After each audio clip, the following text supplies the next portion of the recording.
Richards trying to scoot there alone. It pinballs to the crease. Let's get it. Oh my God! Here we go. You're listening to the Street Bullies podcast with your hosts, Derek. How you gonna get it, Bobby? John. Matt Casey. Unnecessary, but totally necessary. And Cody. What's not to love?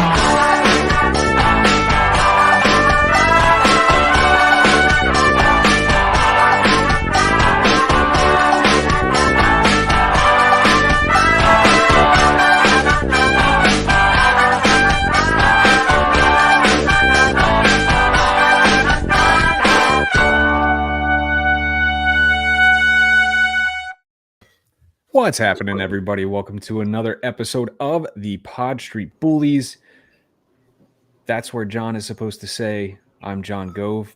I didn't say that I'm Derek, but it doesn't matter because John's not here, but I'm joined by our wonderful pair of Matts, Matt Hoagland, Hoagie, as we all know him. How are you doing, man? Good. What's going on, boys? Ready to talk some Bobby Brink and some Flyers here. Yeah, we have our Bobby Brink expert here in Hoagie. And then we have Matt Casey as well. What's up, man? Good evening, gents. Good to see you guys. And Hoagie, I love the humble brag of the Frozen 4 hoodie that your Frozen 4 sweatshirt that you're wearing. Like that? Did you go to the Frozen 4? We couldn't tell. It's a really comfy sweater, man. It's got pockets too. It's great. No way you washed that thing before you wore it, by the way. Absolutely not. All right. Well, we've got a lot to touch on here tonight. We're going to continue later on with our Stay or Go segment as well. We got a pair of forwards here that we're going to discuss. Actually, our affiliates earlier this week discussed the same pair over at Flyers High and Wide. But we want to first basically congratulate Lou Nolan of the Flyers. 50th season with the club. Quite the feat considering how hockey is this day and age. So awesome stuff. Hoagie, your thoughts and comments on 50 seasons for Lou Nolan? I mean, good for him to be able to endure this franchise for so long. But I mean, he's a staple of the Flyers franchise. Like, you know, you have Jim Jackson, you hear him on the call on your TV, but then you hear Lou Nolan coming over across the PA, and like that's just the voice that kind of brings everything together during a game. So, I mean, congratulations to Lou Nolan. I'm happy for him. Did he get into the Hall of Fame last year, or did he get snubbed? I don't not the Flyers. So. No, I don't think he got it. Yeah, I thought he got snubbed last year. Yeah, he got snubbed last year, but I was kind of hoping for him because, like, he's a staple. Oh, he'll be in there one day for sure. But absolutely. Your thoughts, Matt Casey? Hey, look, I mean, any person who is staying at a job for 50 years, you know, that's amazing. I mean, I feel like I've moved jobs every 3 years for the last, 18 years or so. I'll say this, though, and not to make a bigger thing than it was, a week ago, you guys, when I was missing, everybody was kind of crapping on the Flyers and the state of the organization. You sat Yandel, what a classless move, blah, blah, blah. But between the Lou Nolan ceremony, the Claude Giroux 1000 ceremony, this franchise isn't the devil that so many people try to make it out to be. And I think that's one of the things that really shines through, and you hear it again and again, that it really is like a welcoming and family oriented. And, there's a reason why so many people do try to stick around after they stop playing. And I think last night was another demonstration of it. And I think it kind of hit home when, Anthony Stolarz, who was the, goaltender for Anaheim, stuck around after the game on the ice just to say what's up to Lou. And, Stolarz was here for what, 20 games, something like that. He was in the organization, but played all of 20 games, never quite made it on Flyers ice, which is both sad and depressing. But, the fact that he stuck around and sort of gave Lou props, he clearly has a touch and a feel on everybody that comes through the organization. The other thing I will say, I don't know if you guys heard, but he did an interview with on Flyers Daily. And the one thing he's like, oh, I've met a lot of great players, blah, blah. And they're like, And then I met a couple really bad ones. And he's like, Brizgalov is the worst player. And I was like, yes. Spill it, Lou. Spill it. No sugarcoating. He was like, he was awful. That's awesome. Amazing. I'm really glad you brought up the point about Stolarz. I'm a huge Anthony Stolarz fan. I still to this day think that was a terrible trade for Cam Talbot. You're the one. Yeah. So, I mean, it's cool to see, and it really is a testament to the kind of person that Lou Nolan is, that a guy like Stolarz, who's been removed from this franchise for a couple of years now, I want to say, 2-3 years, can come back and he can say, hey, how you doing, Lou? It's really cool to see, them honoring you like this. It is a testament to the type of person that Lou Nolan is, and not just as a public address announcer, but, again, as a person. The guy's the voice of the Flyers when you're at the Wells Fargo Center. Who's ready for some hockey? Pico power play, like all those catchphrases that everybody, and don't lie, you mock when you're in your living room watching the game. All of those come from Lou Nolan. So awesome, classy move by the Flyers doing that for him. Still want to see him in the Flyers Hall of Fame, but again, that'll happen one day. Absolutely. So moving on here to some actual hockey, we do have the big news out of today, which is Sunday. Bobby Brink has signed his ELC. $925K, the max that an ELC can be signed for. This year does count, so it will be this year and the next 2, so 3 years total.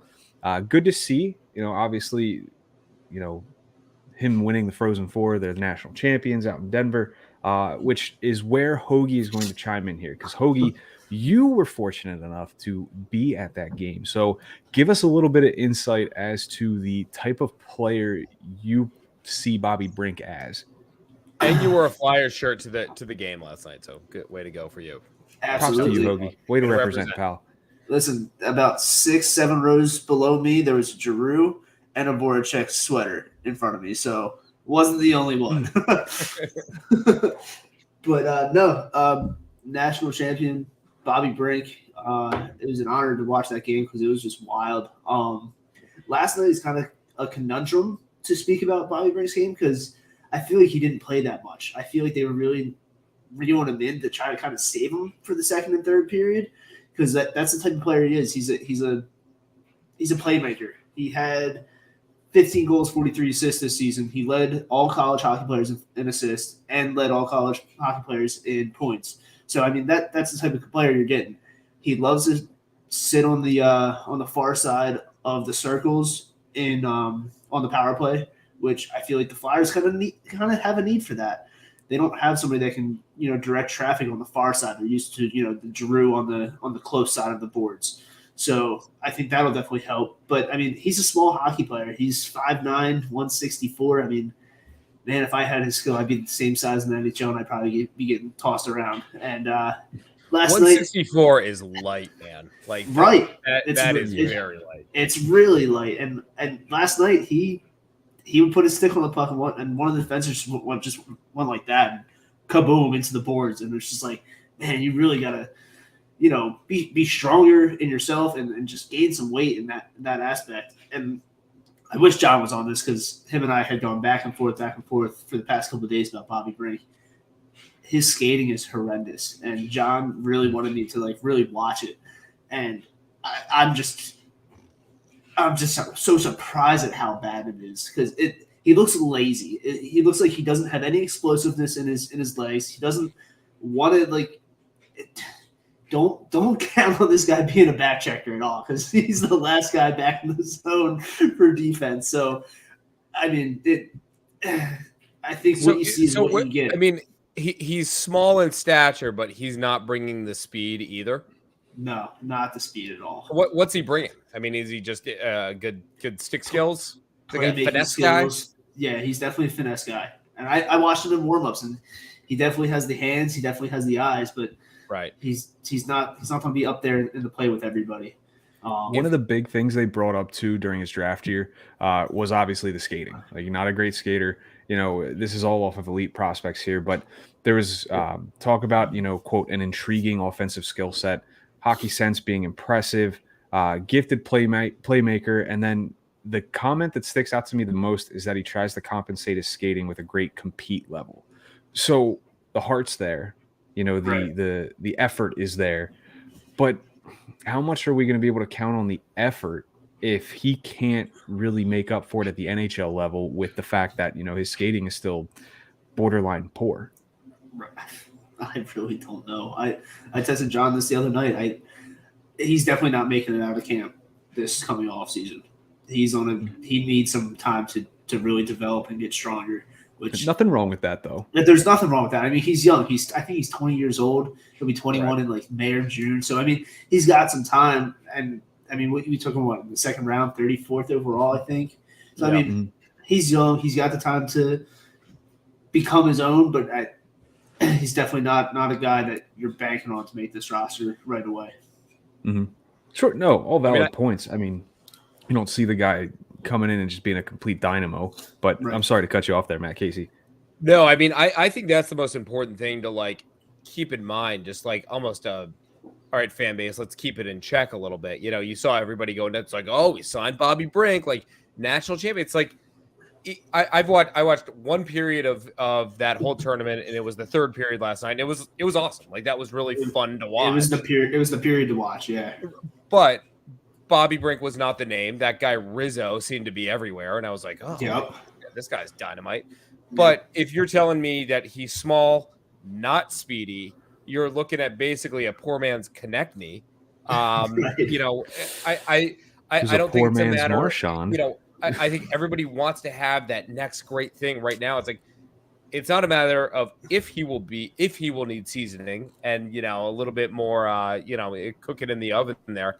It's a matter of how much. And, are we talking, a minimum of 2 years in the AHL just to see if he can get his body and go through the full professional season there? The thing that catches my attention is, and maybe this is kind of a drastic comparison, but we all heard about the gripes with the skating when the Flyers drafted Matthew Strome. One of the Strome brothers. We knew he had the skills. We knew that he was, a good scorer, could play really well. It was the skating that stuck out. And, I mean, this guy's flirting with the AHL and the ECHL. No real promise of him coming up to the Flyers anytime soon. So, with that being said, I'll go to you, Matt Casey, just as, a hypothetical. Like, a comparison like that, would it scare you a little bit? I mean, or are you just kind of – there's really no comparison to make there? I think it's tough to make a full comparison to that. I mean, they're just coming up through different levels, right? Was Strome a college guy? Or no, CHL guy. I want to say OHL, Hamilton. So I think you're just dealing with a different level of maturity when it comes to the college player, quite frankly, because they're not coming in as 17, 18. I mean, he's still young. Brink's still young. He's 20 years old. But, he's been playing with guys 3-4 years older than him for the last 3 years or whatever it's been. So I just tend to think that the college guys, like, you're going to get some solid players in there. I think it's a rarity you're going to get any sort of superstar out of the college ranks, though. You're going to get, at best, a middle six guy. This isn't going to be the second coming of Paul Correa. I mean, let's get that right. Let's get that straight right off the bat. Maine, baby. There you go. But I mean, Hoagie, again, being there, seeing it, is there anything that sticks out to you that would allow you to say with any type of certainty that you think Bobby Brink could be on the Flyers, if not, immediately at some point next season? I think if he's lighting up the AHL, they'll pull him up. It's kind of like a Joel Farabee situation. If he's going through and just really dipsy doodling everybody and making his game profound, he'll be up here. I mean, something that was really interesting to me that a Minnesota State fan said to me was that Bobby Brink is going to be a great two-way player, which I almost laughed. Damn it. And at that point, I'm like 5 years deep, and it's like they're raising the trophy and everything. I'm like, well, the Flyers have enough two-way players. And did you see him backcheck at all during the game? Because he is not interested in defense. He wants to get the puck. He wants to get in the zone. He wants to set people up. And good. Thursday night, ESPN had the broadcast, and Bucci Gross was commenting on how he likes to dish the puck. He likes to find the open guy, and you saw that Thursday night in the overtime. He threw it at the net. He saw the guy open, and boom, game-winning assist to send him to the championship. That's the type of player you're getting. He only had 2 assists during the entire tournament, but I mean, look at assists during the season, 43. He likes to dish it. Mm-hmm. There come the Claude Giroux comparisons. He just doesn't show up in the big games, guys. Don't get me started on that.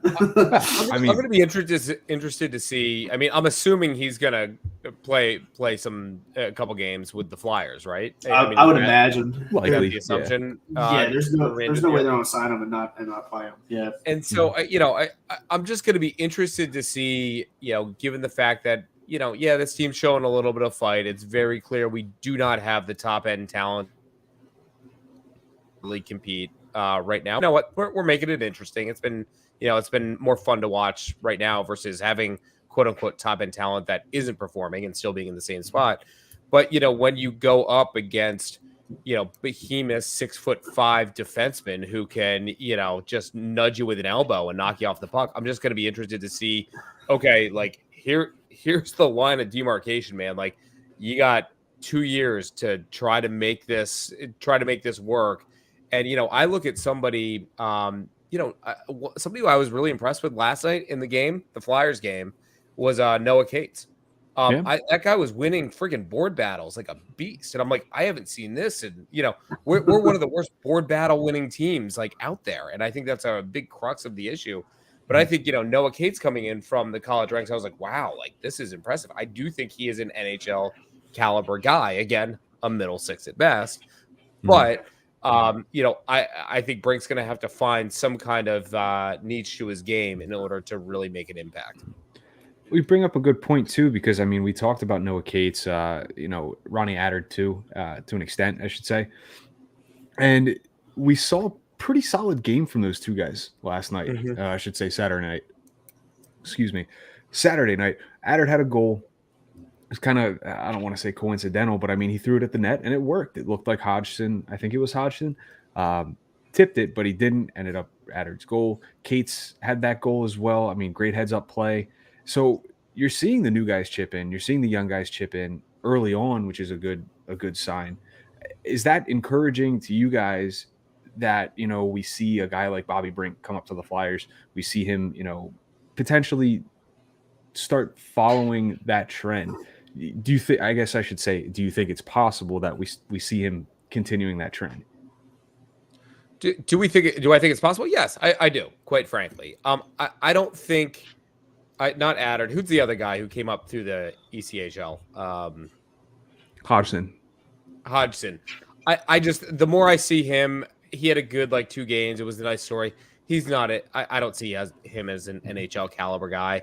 He's back in the AHL right now anyway, so I'm pretty sure.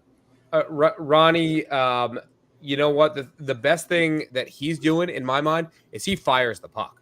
Like he just takes shots, which I like. Like he doesn't try to get fancy, he doesn't overthink it. Again, I still think he's got another year or two in the AHL before he becomes at best a bottom 4 defenseman. But I haven't been overly impressed with him. Cates is the only one. And then I guess I'll throw Tippett in there, even though he's technically not, I think Tippett's been really good. I think Cates has been really good. If we can find, if Brink can come in and provide a spark similar to the way that those other guys did, even just for a couple games and just be like, hey, get your feet wet. This season's a wash. We're not pushing for a playoff spot. There's no pressure. Play your game. Get acclimated to the NHL level. I think that is ultimately the goal that we're looking at here. What are your thoughts on that, Hoagie? I'm interested in where they slot him into the lineup because I feel like do you want to break up your top 6? Do you want to break up your middle 6? And to be honest, I don't really know what our lineup's looking like right now because I haven't really been watching. So who cares, right? Right. But I mean, the past 2 games, it's been the Frozen Four. That's the best type of hockey you should be watching right now if you're a Flyers fan. But I mean, it'll be interesting to see where they toss him in. And I think he's coming off this big championship game. He's going to want to come out and try to prove himself among these other guys, especially when you see a Noah Cates and Owen Tippett and those type of guys contributing every night, pretty much. I think it's awesome that these guys are contributing because our veterans aren't doing it. Like, it kind of gives us a hope for the future.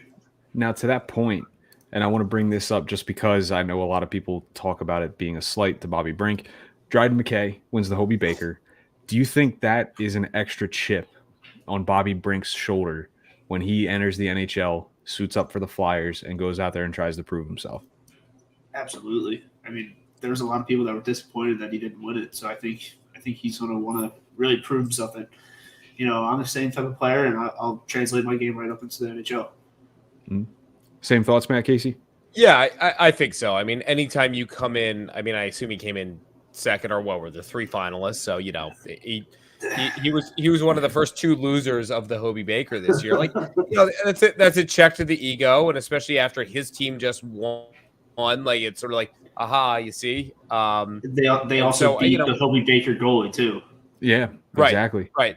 And I know that was the big storyline last night. They're like, oh, like, one goal lead going in the third with the Hobie Baker winning goalie. It's just like, yeah. Dude, and then he gives up 4 goals in the third period. Yeah, 5 goals or whatever, even though some were empty netters. But way to go, McKay.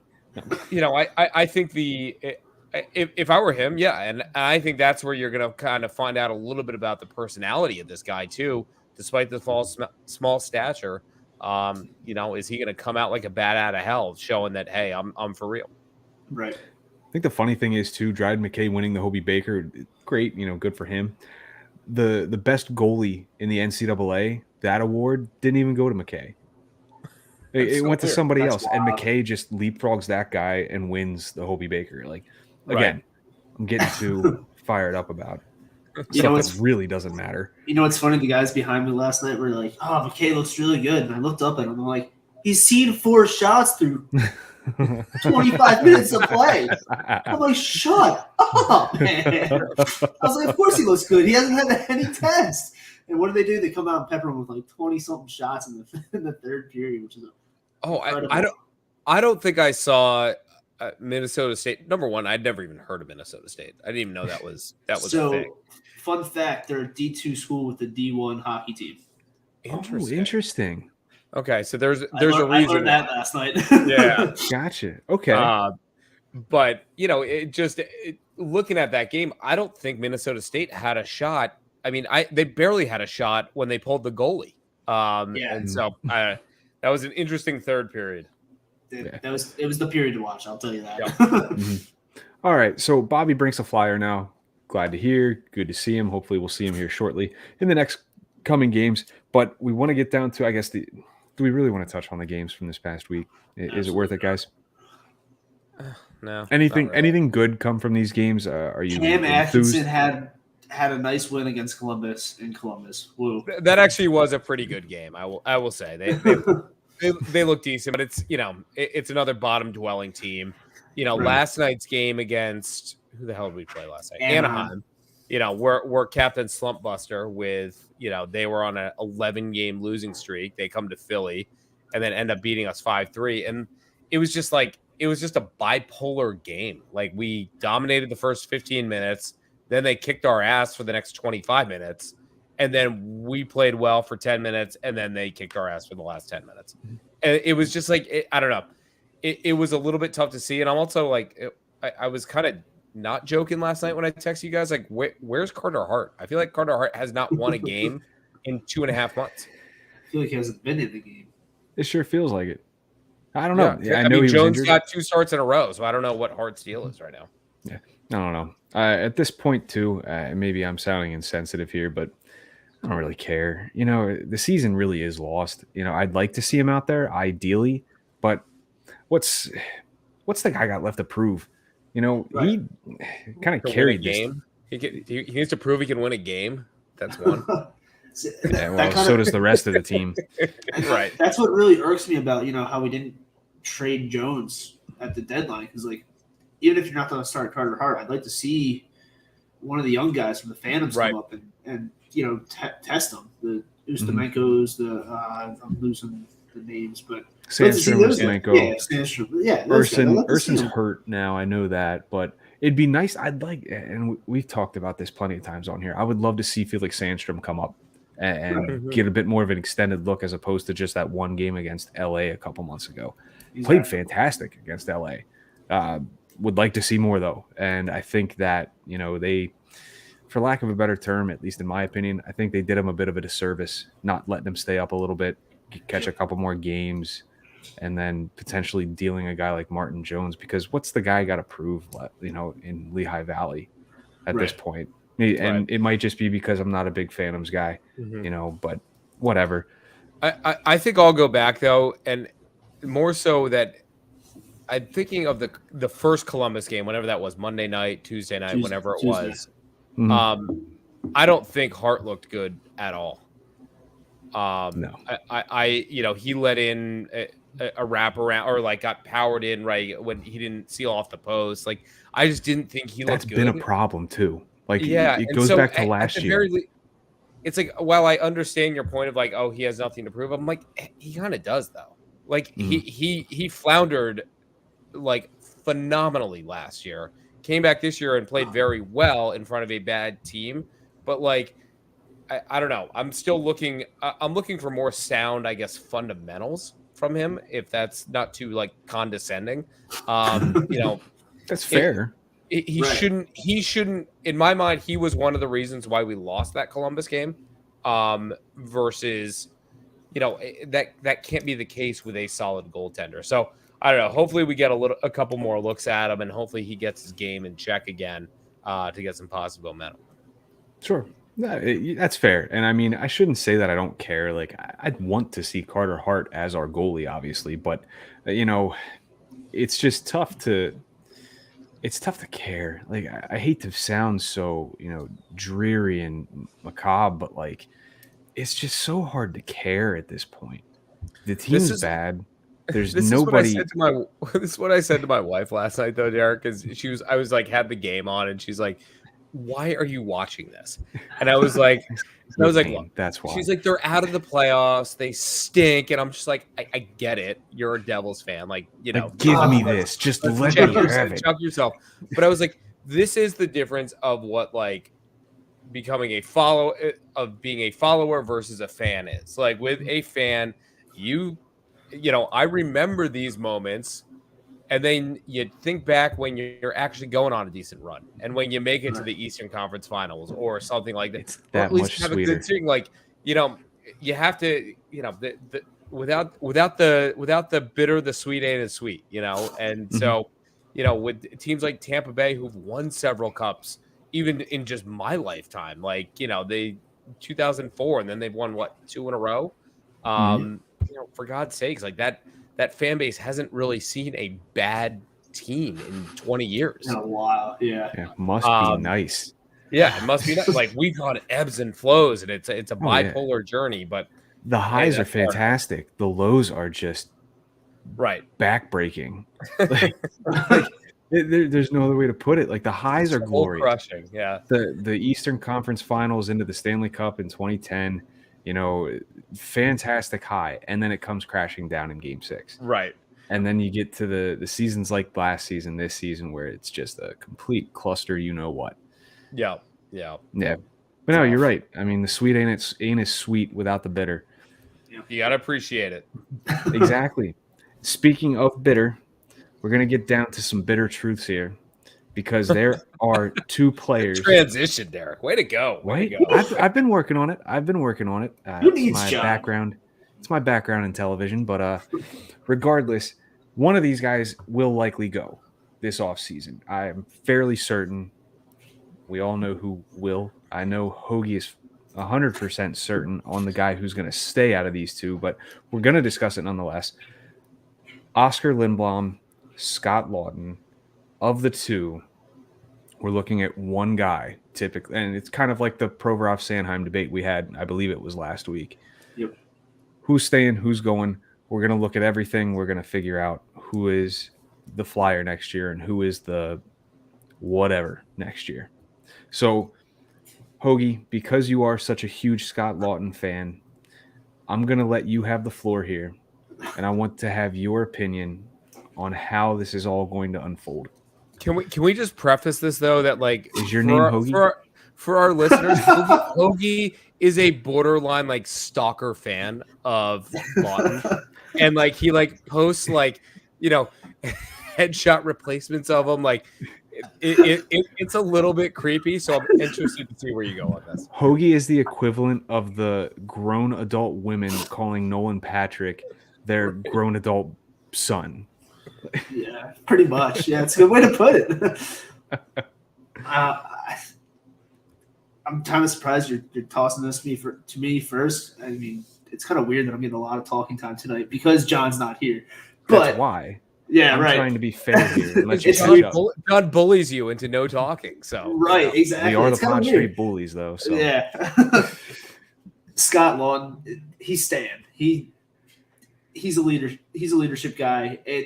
At this point, he's part of your core. And I think Chuck has invested him into the Fletcher core, like John had said last week with Kevin Hayes. Last season, he had a choice to either trade him at the deadline or sign him, and he signed him through 2026, $3 million cap hit. And I think that's a great deal. I think it's a player that can eat up your third and fourth line minutes, and if you absolutely need him to with injuries, you're tossing him on the second line. And he's a guy that he comes to the rink every day and plays with heart and grit, and that's something that we need in this lineup. And he got that concussion this season, but I mean, this season I think he probably would have been on track for 20 goals plus, probably 20 goals and probably maybe 25 if he was really stringing it together. But he's your guy. I mean, I joke, I say he's going to be the next captain of the Flyers. I think he's definitely got a letter on his chest next season. Even if they don't announce a captain next season, I think he'll be part of your leadership core. Mm-hmm. Now, I want to pose this to you because, again, with you being a huge Scott Laughton fan, there's a bit of a bias, we'll say. Just a bit. Tad. Just a tad. But is there a major gripe with Lindblom? Obviously, I'm not trying to pit the two against each other, right. One over the other, but that is what we're doing. But regardless, what we have to do right now. Is there for you? It's literally a versus between the two names. Laughton v. Lindblom. They're not opponents, but we're going to discuss the fact that they are opposing each other. Is there a gripe that you have with Lindblom, and how does that correlate to why you're choosing Laughton over him? I don't have a gripe with Lindblom. I think he's a good player.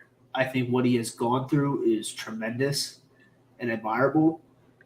I think they kind of just threw him to the wolves in a way. They tossed him in the playoff series when he was cleared to play, and they never really gave him a chance to really get back to the Oscar Lindblom that we saw 3 years ago before the diagnosis of the Ewing sarcoma. I just think he hasn't been able to turn his game back into what he was. And I hate seeing an Oscar Lindblom on your fourth line just not really doing anything. I think he's a middle sixth guy, not a fourth liner guy. So I think Laughton is just going to take that spot on your third line winger and kind of boot Lindblom out. The first 15 seconds of that was the most insightful thing I think you've ever said. And I don't mean that as a slight, you've never said anything insightful, but that was beautiful. That was beautifully put. Down. I'm just going to keep throwing you compliments so that you understand that I am your favorite of the co-hosts here now that John doesn't have a chance for a rebuttal. Thank you. That feels good.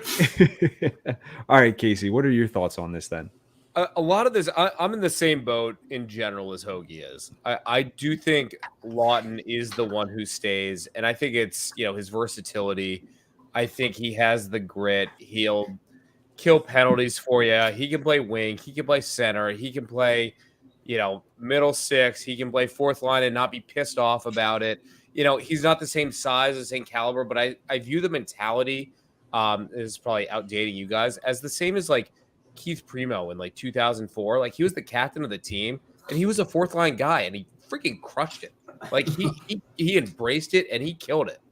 And I kind of see it. He's just just put me in. I'm ready to go. I will say, since he's come back, and understandably so, last night I was like, oh, you look like crap. And so I do think, I wouldn't be opposed to them being like, okay, let's shut Laughton down a little bit for the remainder of the season. I think he stays. I think he's a good leader. I think he epitomizes what we identify Philadelphia sports as in that lunch pail, hard hat mentality, blah, blah, blah. Blue collar, baby. Blue collar. There you go. To all the fans that spend several $100s to go to the games for their blue collar teams. And again, if they were going to trade him, they very well could have done it a year ago and gotten a very, very good return on him. I think with Lindblom, and I said this in the offseason, when we were all pretty pumped about all the moves that we had made, and like, okay, I didn't know where Lindblom fit in this lineup. I still don't know where he fits in this lineup with half that half that forward roster turned over.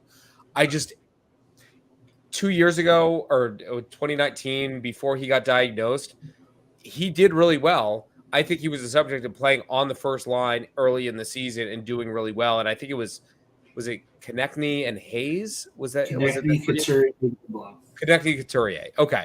And so I he had some good success. I don't want to take that away from him. I think he was out kicking his coverage a little bit with that success. I don't think it was going to be sustainable, but that's where he left off. And so we have this expectation that he is going to get back up there. And I think it's probably an unfair expectation. He, in my opinion, is a third line guy, and he's a decent one. Right now, as you said, he's withering away. He's withering away down in the fourth line. I think if he is a great piece that would benefit from a change of scenery and being slotted more properly. And if we can I think him alone is not going to get us a bunch, but you package him with somebody else, all of a sudden you're looking at a significant return for the Flyers in the offseason. Lindblom, to me, has always been a puzzle piece that didn't fit anywhere. Yep. And really through no fault of his own. Because you think of back when it was, Dave Haxtell. You just didn't know because no one knew. It was Dave Haxtell. He didn't even know. AV. AV slotted the guy so far down the lineup. And yes, all things considered, the Ewing sarcoma diagnosis, coming back, regaining form. Yes, that's a difficult ask of a coach to figure out where you're going to put a guy that just went through what he went through. So very difficult. But now you have an interim coach. And you could say this about just about anybody on the team that's trying to earn their keep right now. Yo's not going to be here next year as a head coach, I should say. Regardless, the man's been dealt crap hand after crap hand, whether it's through his play, whether it's through the coaching, whether it's through the cancer diagnosis. It just hasn't been fair. And I mean, that might be the soft thing to say, but it sucks and it's completely unfortunate. Mm-hmm. But you're looking at a guy that's just played in every situation, but never stuck anywhere. And I can't blame the guy because it was the wrong time. He plays so well, and then he comes down with Ewing sarcoma, has to go through the treatment, comes back. He's playing on the fourth line, and for good reason. You got to work him back into hockey shape. I get that. It's the overwhelming joy of just being able to get back to the game that you love and the fans and the admiration. Fantastic story. But now that's all subsided. He's a hockey player now, nothing more, nothing less. Mm-hmm. And you still can't find a role for him to succeed in. Yeah. Even with the fluctuation in the roster right now, the way everything is, you could put him on the second line right now. Put him with Farabee, put him with Hayes. I really think that could be a decent line. But then what are you going to do with Tippett? What are you going to do with Konechny? What are you going to do with Atkinson? It's just such Laughton, what you've got because he's capable of playing anywhere, but he's best suited as a third line winger, in my opinion. He's got the mentality of a fourth liner, but he's got the skill of a third liner, potential second liner. I'm okay bumping him up to a second line role and trusting that he'll play well. Lindblom, there's a bit of a lack of trust, and I hate that it's through no fault of his own. It's just not fair to the guy. Mm-hmm. I look at it too, where I've said this a few times, where the Flyers in the last 2 years They haven't had an identity. They're not big. They're not fast. They're not overly skilled. They're not I like remember this. a nasty, gritty team or anything like that. And in my mind, that's kind of where Lindblom is. I'm like, I just don't know what kind of player he is. He gives an honest effort, but like he's not really great at one thing or the other. He's just, as you said, he's a hockey player right now. And right now he's filling a roster spot. And it sounds really insensitive and like, I feel like a dick saying it, but like, that's just what he is right now. He just doesn't have a place on this team. And, I didn't even realize that next year is his final year on contract too. So I think that is a very movable asset, especially if you package it in somewhere. Do you think it's fair to say he's a Michael Raffle type player? Like capability wise? I think Raffle was better than he is, quite frankly. Yeah. I think Raffle's on a different level. He brought more to his game. I hate saying this, but he was kind of similar to a Laughton. Like you could slide him wherever you wanted. Like I think his first season, he was playing on the first line with Giroux and he was Voracek. Like but when you put him on but when you put him on the fourth line, he knows what he has to do. He's out there to pound the defenders on the forecheck and get a nitty gritty goal every once in a while. So like that's who you got in Raffle.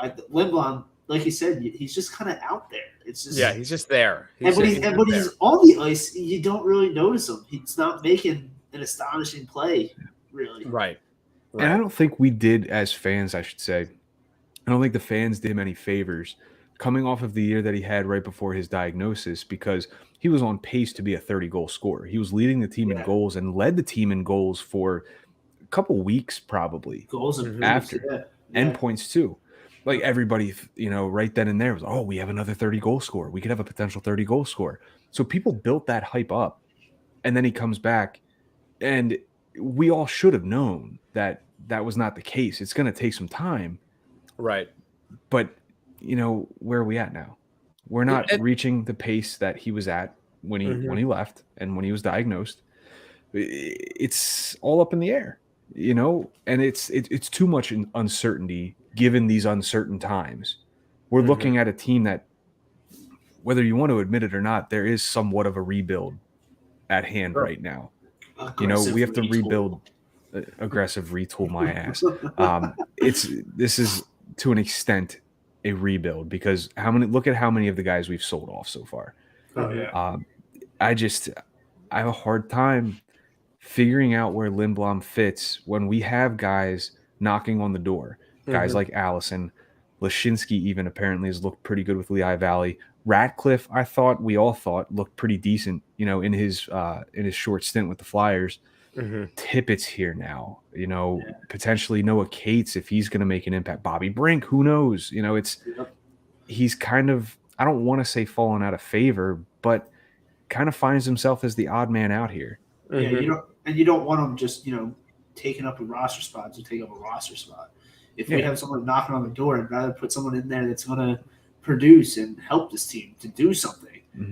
Like Bobby Brink, if he comes in and lights it up, I'd rather Bobby Brink slot in for Oscar Lindblom, and put someone down where Oscar Lindblom's playing. And it's just it just makes sense. And whereas a guy like Laughton will find a spot in the lineup, like he can play anywhere essentially. You can put him at center, you can put him at wing, you can put him on the third line, you can put him on the first if need be. Like not ideal, but still, they'll find a spot for Laughton, and they've tried to find a spot for Lindblom, and it hasn't quite worked out. And that's really for lack of a better term, the straw that broke the camel's back with me in this argument. Lindblom is the odd man out here. Laughton will find a role somewhere in this lineup. He's proven that he can. So I'm all aboard the Scott Laughton train. I've been on the Scott Laughton train, but not to the extent that Hoagie has been. not to borderline restraining order levels that Hoagie's on. You should see the folder of just the pictures that I say. It's just weird, man. One day there's going to leak out, and we're all going to be able to see him. We're going to be like, this guy's just so far out there. Have you guys ever seen the Truman Show with Jim Carrey? I mean, it's just like Hoagie sitting there like, oh, Scott, what are you doing out there? Like, I can catch my breath. That's a good one. That's a great comparison. I don't. What's that guy? Christoph. That's the guy's name. He's Christoph. Christoph. Like, oh, I figured this wasn't going to be, a huge discussion between the two. I think there is the clear-cut favorite. We all know that will likely stick around for longer than the other, but it's a discussion nonetheless. We're looking at a team that sucks right now. Yep. And this is really the big move moving forward, and the big topic of discussion moving forward is who deserves to stay, who deserves to go, who doesn't deserve to stay. This is who deserves to stay more. Because I don't think Lindblom deserves to be shipped off somewhere. Like, I think he's been dealt kind of a crap hand. Yep. But when you put him up against a guy like Laughton that proves his worth basically night in and night out, that's a tough go of things for Lindblom. I'll also say this, that like we're obviously all big fans and have like quote unquote grown up with a lot of these guys. There's not a single player on this roster, and I'll include Carter Hart in that. I'll include, anyone on this roster that I'm not going to be like, oh yeah, like he's got to stay. Like there's not a single player right now that I think is an quote unquote untouchable player if the deal's right. Right. And I don't know. The thing that kills me, and it happened again last night, is you just look. Even though people are crapping on him, I do think Kevin Hayes is looking exponentially better than he has any time in the last 2 seasons, in the last 10 games. And he's controlling the game. He's using his body. He's doing really well. It's still a high price tag to pay for, at best, a second line center. But I look at somebody like JVR and I can't handle it anymore. Like that has to be priority number one in Chuck's offseason, is like give up one of our 2026 third round or whatever the hell we got this, for this trade deadline. We got to get that $7 million off the books. Yeah. You know who Hayes reminds me of? And it's more so the style of play as Yager. Opposed to Give me Yager. Yeah, exactly. Yep. Exactly. The fact that man is so good. Yeah, I mean, you're right. The fact that he's just so good at protecting the puck, maintaining possession, and then doing what he wills with that puck reminds me so much of Yager. And we saw that rub off on a guy like Voracek, because Voracek, to an extent, had that puck possession prowess, if you will. And, it helped accentuate his game, get his game to the next level. So I'm hoping that there's sort of that being done right now with some of the younger guys.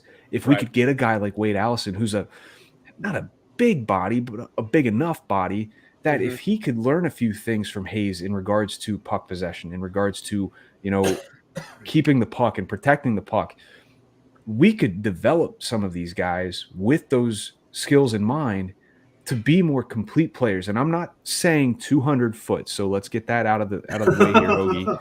I'm not saying complete 200 feet players, but more complete as in a refined skill set, refining themselves to be a power forward, a sniper, somebody that can, you can plug in those types of roles, as opposed to, they got a great 200-foot game, I think I look at the way Hayes is playing now, and it does translate back to Yager. Like Yager, it was Yager, Knubel, and Giroux. That was, I think, that line for the 1 year. Do I have that right? I think it was Hartnell. Was it Hartnell? I don't know. It was Hartnell. Knubel was gone at that point. But what Yager did so well was just create space. He created space, and that's what you see Hayes doing right now. Is he's creating space with. I mean, who's he been playing with? Has it been Farabee? I don't think Farabee's been playing center, to my knowledge. Which I think was out. He was out last game, but I'm trying. Maybe it's Konechny. I don't know. But like, I think it is. You're just seeing him playing better, and it might not always be on the score sheet, but he's just creating more and more opportunities for that line just by him doing this thing, and that's stat control that won't show up on the stats. But then on the flip side, you look at it, I don't think we gave this its proper due. You know, his shootout goal the other day, I was like, good for you, man. Yeah. Like, what an arrogant goal that was. He was just little chip over the shoulder of Shesterkin. Good. Shesterkin can, yeah. But no, I talked about it last week. I think we all did here. You're seeing the chemistry between him and Farabee grow, and not just as of late, but like they've been on lines together before and they've produced together really well. Right. That to me is the core of your second line right there. You add a Tippett on there. You add a guy, maybe Konechny, I don't know, somebody that can just add to that chemistry, be there and complement them well. I think you have a pretty damn good second line, and I'm okay with paying Kevin Hayes $7 million to be the center of a second line. Look at how deep the Leafs are at center, and they're paying those guys top dollar. So it's okay to pay the guys a bit more playing down the middle, given that they're the second line. I'm not talking, pay 3 different guys $10 million. That's just absurd in my mind. But, okay, $7 million for Couturier, $7 million for Kevin Hayes, get a solid enough third line center for 5-6. Like, it's not going to be pretty, but I can stomach it. And then we need the franchise winger in this case, though. Yeah, we do. And we I think we all have the name Gaudreau in our minds, but how realistic is that, though? Yeah, I don't know. I think like that. We just don't have the premium talent right now between Couturier, who I've honestly forgotten about. I forgot Couturier was on the team. I don't blame you. He's been going for so long. Yeah, he hasn't played all season. And I still hate the idea that Ellis is like the hindering factor on our defense doing well, and like I don't know. Did you guys see the team picture this week? Ryan Ellis wasn't even in it. He wasn't. I thought he wasn't in it. Oh, really? He was not. He had to play 5 games and he only played 4. No, I'm kidding. I don't know what the rules are with that, but I was just surprised. Yeah. I mean, because you still had Couturier out there and he's missed all season. Pretty much. Couturier's also been with this team for years. Ellis is just now coming in. You play 4 games and it's like, and he's in everyone's blaming you for a crappy season. Way to go, Ryan Ellis. You can't even stay healthy. Right. But he was there for Giroux's celebration. Yeah, who's going to miss that, though? I miss him. God, I miss him. Anyways, I mean, if there's anything else, do you guys have anything else to add on the Lindblom Laughton front here? I'm good. I'm glad we're now comfortable talking about Lindblom and whether or not he should stay or go. Because last year it was too fresh in our minds that he's coming off this cancer. I think now it's just like, all right, something's got to change, and it sucks that he's the guy, but it's a business. Yeah, it's like at what point are you comfortable going to a Travis Scott concert? God damn it! Oh my God! Oh, all right. Well, with that being said, I figure that's a great way to end the episode here. So, Matt Casey, keep on rolling, man. Where's everybody going to be able to find you? Hey guys, you can find me at Pod Street Casey. That's CASEY for all of your. Actually, I don't really tweet all that much, to be honest with you, but yeah. When he does, they are sponsored tweets. They are sponsored. All right, Hoagie, I'm assigning you the task of essentially replacing John's outro here. Oh boy! And if you succeed, I will tell John to kick rocks. In regards to just this segment, he'll still be on next week if he's feeling up to it. But right, I know I've tried this in the past. I think I can do it. But you can find this podcast on all your various podcast receptacles. I'll keep it the Gove way. We got iHeartRadio, you got Spreaker, you got Spotify, Apple Podcasts, YouTube, Google Podcasts. We're on all of them pretty much. What's the other one that Casey likes? The Pocket Cast. Pocket Cast. Right. So there you go. And if you're tired of the receptacle that you're using, Google us. I'll give you a B. That was pretty good. I'm not going to sit here and say I was, blown away, but pretty solid. Definitely earned it. I'd be remiss to also ask if you would provide us with your dad joke of the week. Oh, yeah. Man, we're doing it late. Jeez. Let's see what we got here. What did the ninja dog win at Westminster? The ninja dog? Yep. Best in something. I don't know. Best at no show. Best at no show. Might be the first time I've ever been disappointed at one of your dad jokes. It's been sitting in the queue for a while. So we're gonna move this segment further down the show. The show rundown. That was a test. You failed. No, I'm kidding. No. Also, while you're checking us out, check out our affiliates as well. You can find Flyers High and Wide on Twitter at FlyersHW. Check out 5 Minute Major as well at 5 Minute Major. 5 Min Major Pod. I always forget it. I just 3 words I've got down. 4, that's when I draw the line. Check out David Mastro over there at 5 Minute Major. Guys, that's it for me. You can find me on Twitter at PodStreetBob. Can't find John on Twitter anymore because he deleted it because he's a dick. Really? Yeah, he doesn't have. Well, it's his personal Twitter that he doesn't have anymore. He's keeping the Pod Street Bullies, Pod ST Bullies on Twitter alive, more so than I've been able to in the past here. But that's because what's there to tweet about with a shitty hockey team? But no, that's again all we've got for you here this week, folks. And I can't say let's go Flyers anymore because that's dead. But hey, could be worse, right? Give it the college effort, Flyers. Let's go, Bobby Brink. Bye now.